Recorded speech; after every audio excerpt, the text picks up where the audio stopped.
In addition to rewards and awards that the different projects in the EcoClub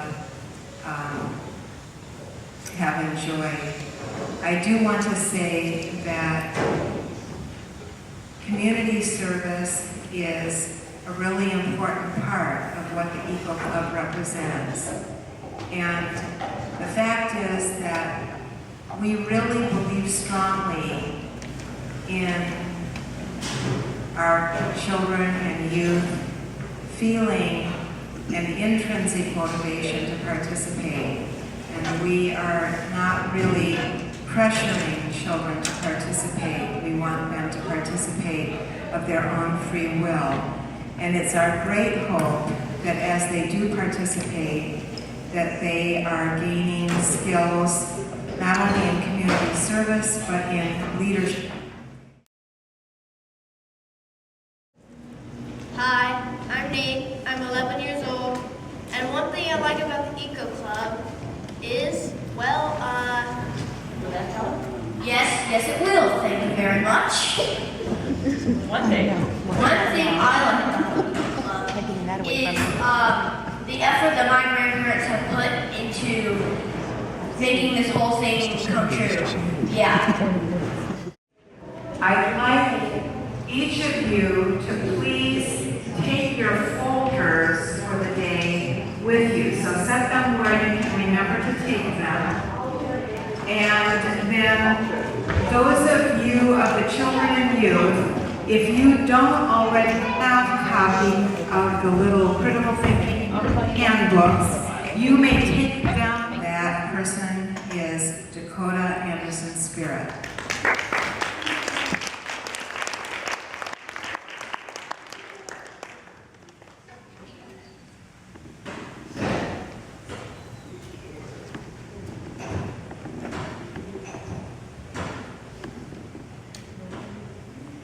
Well, Dakota wouldn't have been able to do some of what she did without the strong support of her family.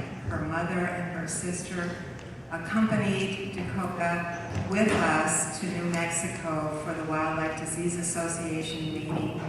And so we have selected them as the family of the year, Familia del Año, Familia de los Anderson.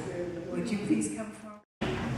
And we are very excited today to have with us Bird Lochte, who is a consultant in leadership.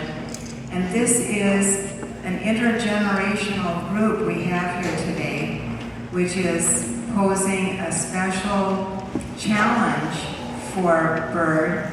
And we are really grateful that she is here with us today, and we look forward to the experience with her. And then you will exchange papers. Partners, you do not look at the top part. You look at the bottom part, which says, I think my partner could be a good leader because.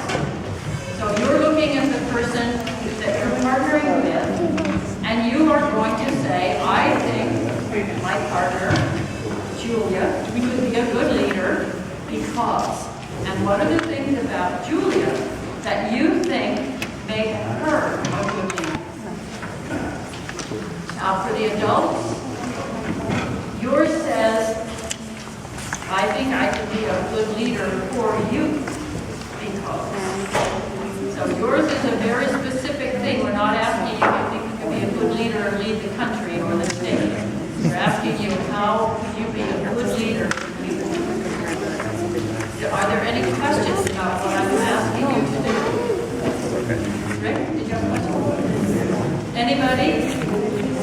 And I'll be around if you have trouble. But remember, you are doing this on your own. When you do yours and you fold it, I'm going to start with Rick, right in front of me. Yikes. I'm Rick Bounceler, and I'm a co-facilitator for the EcoClub.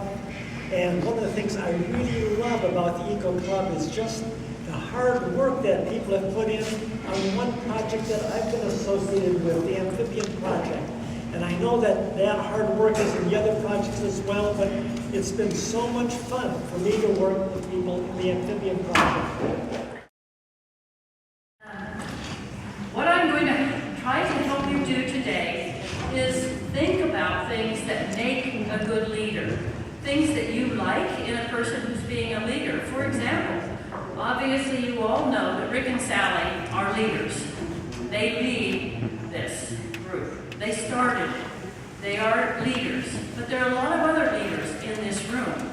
So think about Rick and Sally and the things that make them good leaders, but also think about other people in this room. You had some awards up here. You have a mentor. He was a leader in the project. You had a project leader who was a mentor leader for all of you in that project.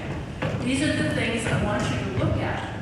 The things that those people do and say and are that make them good leaders, make you want to work with them and to follow them.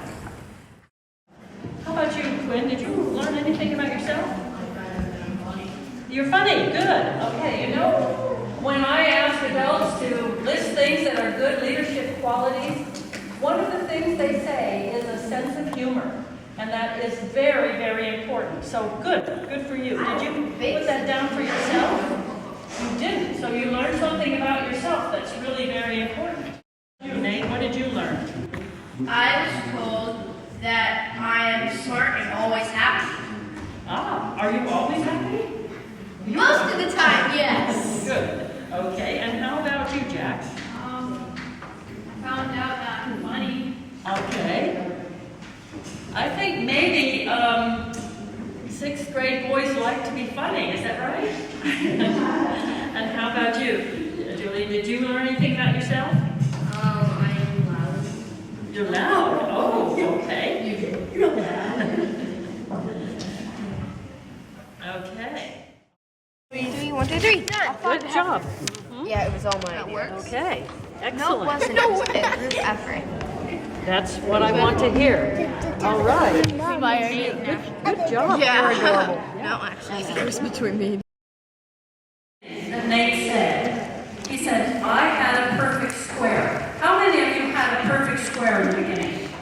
How many of you, within the first few minutes, got a perfect square? Did it turn out to be the right perfect square for you? No, it didn't. No, it wasn't. It wasn't the right one. Maybe it was right for you, but it wasn't right for your team. It wasn't the correct solution because everyone had to have a solution. And the way your first square was didn't leave the right pieces for everybody to have a perfect square.